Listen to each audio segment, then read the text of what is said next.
First of all, thank each one of you for your service and for coming today. Mr. Elkins, I believe you were asked earlier about the EPA's Office of Homeland Security. Is this the office that utilizes armed agents? No, they should not have any armed agents. Are you aware of, or do you know what office or division of EPA has armed agents? Sure, that would be the CID division. Okay. Has anyone contacted your office about the use of these armed agents against private citizens or municipal governments at any level? Not that I am aware, but we may have hotline complaints that just haven't reached their way to me as of yet. Okay. There is an issue of this that I would like to address later, Mr. Chairman.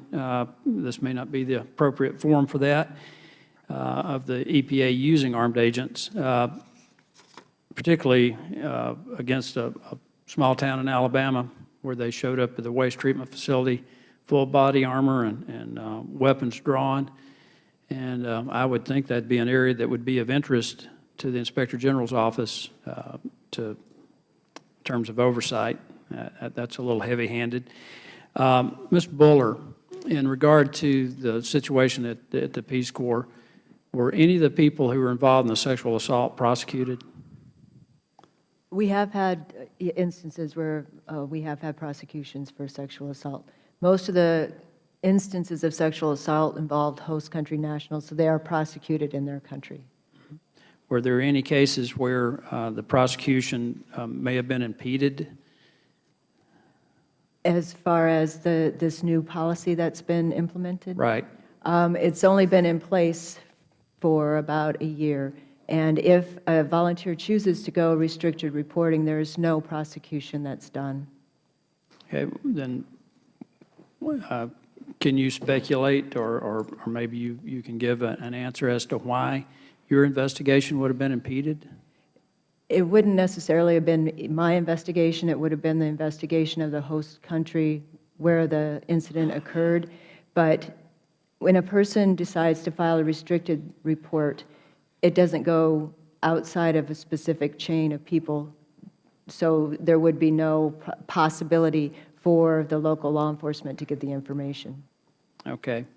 And Mr. Horowitz, I have a question for you in regard to the overall discussion that we've had here today. Do you think any of these delays would constitute obstruction? They certainly have had a significant impact on our reviews. The time ranges are very significant. Ultimately, we have gotten, or we're told we've gotten the records.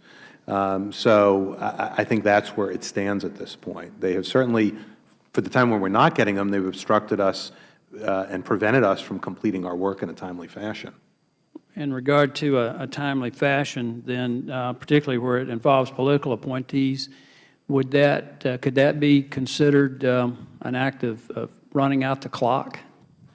I don't know specifically what the motive is for why this is occurring. Frankly, it started with the FBI, with the General Counsel, who's not a political appointee, who came in.